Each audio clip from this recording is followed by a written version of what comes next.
నారాయణ సమారంభాం శంకరాచార్యమధ్యమాం అస్మదాచార్యపర్యంతాం వందే గురు పరంపరాం. వైరాగ్యం కలిగి పిల్లవాడు తన కుమారులో పెద్దవాడు భరతుడికి పట్టం కట్టాడు.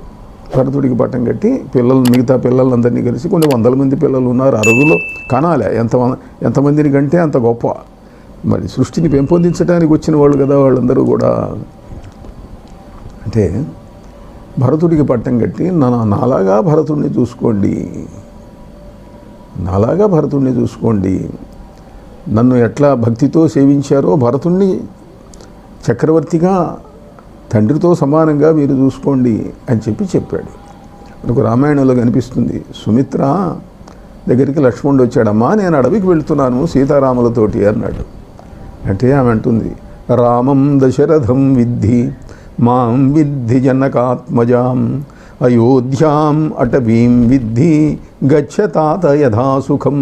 నాయనా, రామం దశరథం విద్ధి, నీ తండ్రి దశరథుణ్ణి ఎట్లా పూజించావో సేవించావో రాముణ్ణి అట్లా సేవించు తండ్రిలాగా.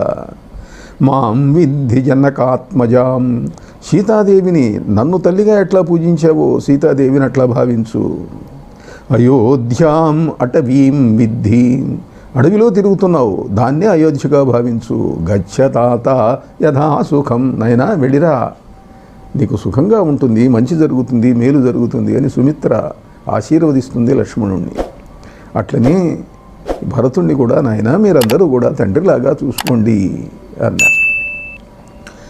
ఆ భరతుడు చక్రవర్తి అయినాడు. ఆయన కొన్ని వేల సంవత్సరాలు పరిపాలించాడు. భరతుడు పరిపాలిస్తుంటే సమస్త ప్రపంచము సుభిక్షంగా ఉండేసరికి ఆయన పేరే దేశానికి వచ్చింది. మనం సంకల్పం చెప్పుకునేటప్పుడు జంబూద్వీపే భరతవర్షే భరతఖండే అని చెప్పుకుంటాము. జంబూద్వీపంలో మనది భరతవర్షం. ఇలాంటి వర్షములు కొన్ని ఉన్నాయి, ఇలావృత వర్షం ఇట్లాంటివి కొన్ని ఉన్నాయి. ఈ వర్షములంటే వాళ్ళు ఏదో ఖండాలనో ఏదో చెప్పుకోవాలి మనం. భరతవర్షం అన్న పేరు రాగలిగినంతగా తన పేరు రాగలిగినంతటి వాడు. ఇప్పుడు సూర్యవంశం ఉన్నది. సూర్యవంశంలో సాక్షాత్ భగవంతుడు రాముడు ఉదయించాడు. ఉదయించిన ఆ వంశాన్ని రామవంశం అనరు, రఘువంశం అంటారు. ఎందువల్ల? రఘు మహారాజు మహా త్యాగం చేశాడు. అంతటి త్యాగశీలుడు ఇంకోడు లేడు. ఎట్లా ఉంటుందంటే ఒక గుణము, ఒక శక్తి ప్రభావం, ఒక సంఘటన యొక్క ప్రభావం నిర్ణయించటం. ధర్మరాజు రాజసూయాగం చేశాడు. చేస్తే ఒక చిన్న జంతువు వచ్చి అక్కడ పొర్లుతూ ఉంటే దానికి ఒక పక్కన బంగారం ఉన్నది, శరీరం అంతా బంగారు రంగుతో ఉన్నది. ఎందుకు ఇన్నిసార్లు పొర్లుతున్నావు అని అడిగితే అక్కడ కృష్ణుడు ఎవరు అడిగారు చమత్కారంగా. అడిగితే అది అన్నది, ఇంతకుముందు ఒక బ్రాహ్మడు చాలా పేదవాడు, ఆకలితో వచ్చిన వాడికి అన్నం పెట్టాడు. తాను చనిపోతున్నా ఆకలితో మరణిస్తున్నా కూడా లెక్క చేయకుండా పెట్టాడు. ఆ అతిథి అన్నం తిని చేయి కడుక్కున్న నీళ్లలో 4 మెతుకులుంటే తిందామని నేను వెళ్ళాను అక్కడికి.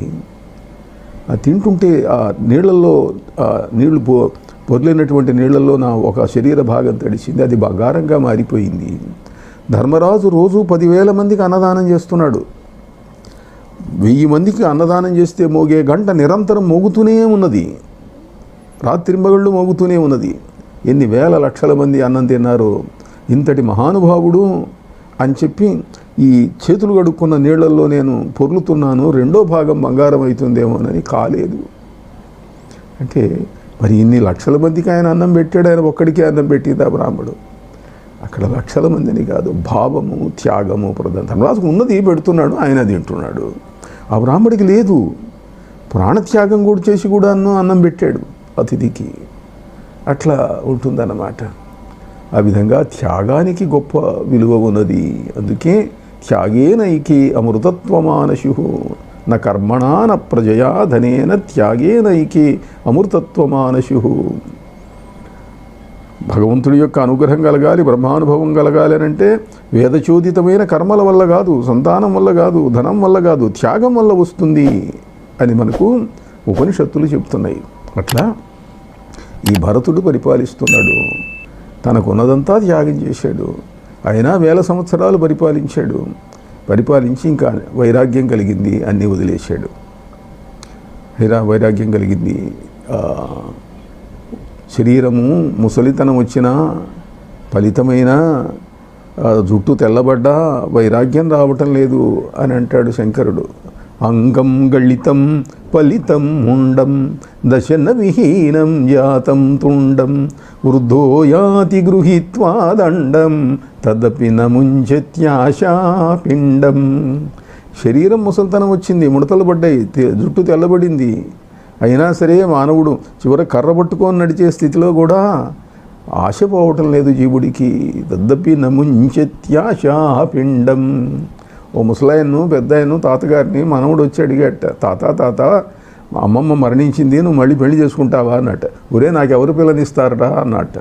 అంతేగాని నాకు పెళ్ళేమిట్రా అని అనలే. అంటే వయస్సు దాటినా కూడా కామక్రోధాలను జయించటం సులభం కాదు, సాధ్యం కాదు. భరతుడు జయించాడు. అట్లా భరతుడు జయించి పిల్లలకు పట్టం కట్టాడు, వెళ్ళిపోయినాడు. అడవిలోకి వెళ్ళిపోయినాడు, తిరుగుతున్నాడు, తపస్సు చేస్తున్నాడు. ఒకరోజు అడవిలో నడుస్తూ వెళ్తున్నట్ట. సామాన్యుడిగా ఉన్నాడు, ఆయన రాజుని చక్రవర్తిని ఒకప్పుడు ఎవరికి తెలియదు. వెళ్తుంటే ఒక రాజు చూశాడు ఆయన. పల్లకీలో వెళ్తున్నాడు.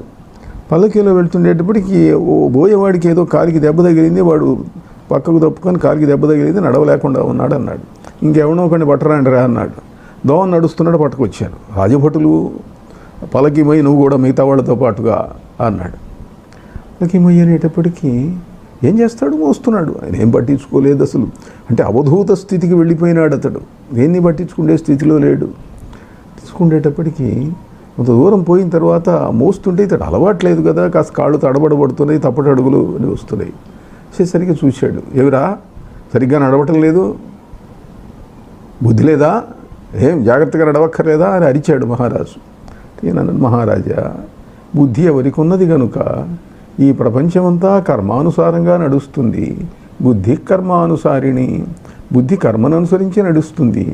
మీ బుద్ధి నన్ను అరవాలని బుద్ధి పుట్టింది, నాకేదో చేతైన పద్ధతిలో నడుస్తున్నాను అని ఏదో ఇట్లాంటి 4 మాటలు చెప్పి దేవుటి వీడు పల్లకీ పోయి వేదాంతం చెబుతున్నాడు అని ఆపండిరా అన్నాడు.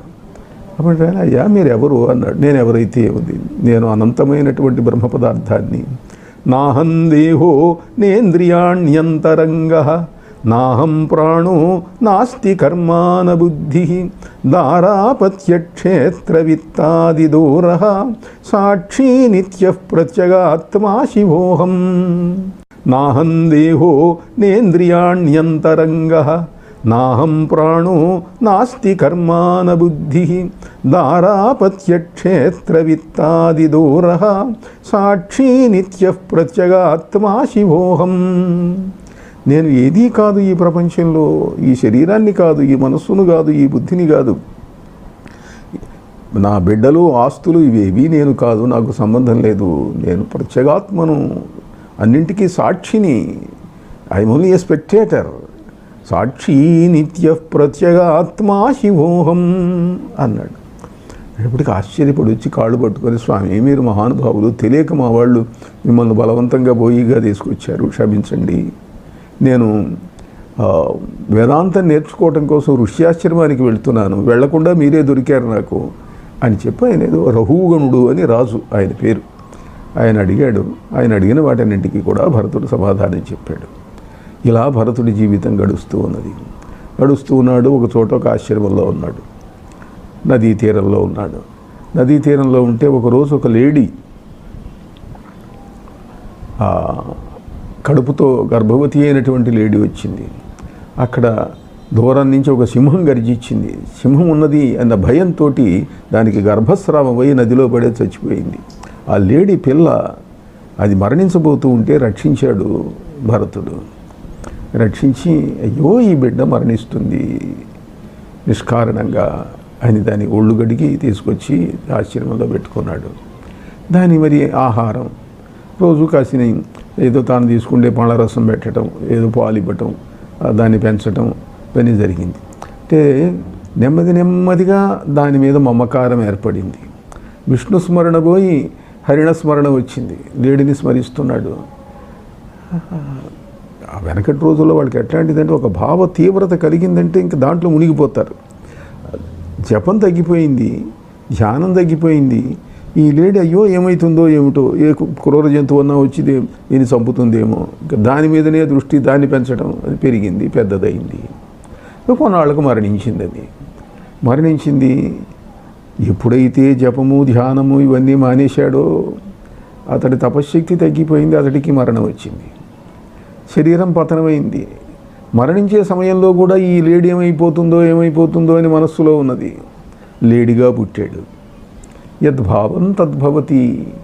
మరణించే సమయంలో మనిషికి ఏ భావము గనక నిలిచేటట్లయితే ఆ భావము ఆ తర్వాత జీవికి కావలసినటువంటి గతిని కలిగిస్తుంది, జన్మను కలిగిస్తుంది. అందుకే మరణ సమయంలో భగవంతుణ్ణి స్మరించండి. స్మరించడం చేత కాదు, జీవితమంతా స్మరించగా, జపం చేయగా, ధ్యానం చేయగా, భజనం చేయగా, నా దేవుణ్ణి స్మరించగా అదృష్టం ఉంటే ఆ చివరి క్షణంలో గుర్తొస్తుంది, లేకపోతే రాదు. అందుకే భద్రాచల రామదాసు అంటాడు, ముప్పున కాలకింకరులు ముంగిట నిల్చిన వేళ, రోగము కొప్పరమైనచో కఫము కుత్తుక నిండిన వేళ, బాంధవుల్ కప్పిన వేళ నీ స్మరణ కల్గదో, నాటికిప్పుడే తప్పక చేతు నీ స్మరణ, దాశరథి కరుణాపయోనిధి. యమధర్మరాజు భటులు ఎదురుగా నిల్చున్నప్పుడు ఆ భయంతో నీ స్మరణ నాకు గుర్తొస్తుందో రాదో, రోగములు వచ్చి గొంతంతా కఫం అడ్డుపడి నారాయణ రామ కృష్ణ అందామంటే అనటం చేత అవుతుందో కాదు, చుట్టూ బంధువులు చేరి మాకేమిస్తావు, నీ ఆస్తి ఇల్లు ఇస్తావా, వాకిలి ఇస్తావా అని అడుగుతూ ఉంటారు. అది అప్పుడు ఏం చేయాలో తోచదు. అందుకని ఇప్పుడే చేస్తున్నానయ్యా, అప్పుడు చేయగలనో లేదో అది ప్రార్థిస్తాడు భద్రాచల రామదాసు. ఒక ముసలాయన్ను మరణిస్తూ ఉంటే పిల్లలు అనుకున్నారట, నాన్న చివరి క్షణంలోనైనా నారాయణ నారాయణ అంటే బాగుండును అని అనుకొని ఆయన అనమంటే అనలేకపోతున్నాడు. ఆయనకు సరిగ్గా వినపట్టం లేదు, చెవులు వినపట్టం లేదు. అందుకని నార పీచు తీసుకొచ్చి చూపించారు. కనీసం నారా అన్న అంటే 50%, నారాయణలో సగం. ఆయన చూసి నాన్నగారు ఇదేమిటండి అన్నాడు. ఇదే పీచు అన్నాడు, నారా అనలే. అంటే కనీసం ఆ శబ్దం కూడా అనేటువంటి స్థితి ఉండదు, పుణ్యం కనుక లేకపోయేటట్లయితే. ఈ భరతుడు లేడిగా పుట్టాడు. లేడిగా పుట్టినా పూర్వజన్మ స్మృతి ఉన్నది, చిరకాలం నారాయణ స్మరణ చేసిన వాడు కనుక ఆ శరీరంతో కొన్నాళ్ళు ఉన్నాడు, మరణించాడు, మళ్ళీ మామూలు భరతుడుగా వచ్చాడు. పూర్వజన్మ స్మృతి ఉంది కాబట్టి తాను భరతుడిని అన్న సంగతి గుర్తున్నది. అలా ఇంకా ఏమీ లేకుండా నిరంతర నారాయణ స్మరణతో అవధూతగా తిరుగుతూ ఉన్నాడు. అవధూతగా తిరుగుతూ ఉండి ఒకరోజు అలా వెళ్తున్నాడు. దేన్ని పట్టించుకోడు, అవధూతలు దేన్ని పట్టించుకోరు. బాలోన్మత్త పిశాచవత్, పిల్లలు అవధూతల్లాగా పిల్లవాళ్ళలాగా పిచ్చివాళ్ళలాగా ఉంటారు, పిశాచముల్లాగా తిరుగుతూ ఉంటారు. తిరుగుతుంటే ఒకరోజు ఒక కోయరాజు, ఆయనకేదో పిల్లలు లేరు, సంతానం కావాలి. నరబలి కాళీదేవికి నరబలి కనుక ఇచ్చేటట్లయితే సంతానం కలుగుతుంది అని వాళ్ళ పురోహితుడు చెప్పాడు. నరబలి ఎవరిని పెడితే వాళ్ళు నెట్టిస్తాడు, వీడే దోమను పోతున్నాడు, పట్టుకొచ్చారు భట్లు. ఎవరు దిక్కులేనివాడు, తీసుకెళ్లారు. ఏం మాట్లాడలేదు ఈయన, పట్టుకొచ్చారు, వెళ్తున్నాడు. ఒంటి నిండా పసుపు పూశారు, కుంకుమ బొట్టు పెట్టారు, అవన్నీ తీసుకెళ్లారు, కాళీదేవి దగ్గరికి తీసుకెళ్లారు, ఓ రాయి మీద తలపెట్టారు, ఇంకా నరకబోతున్నారు.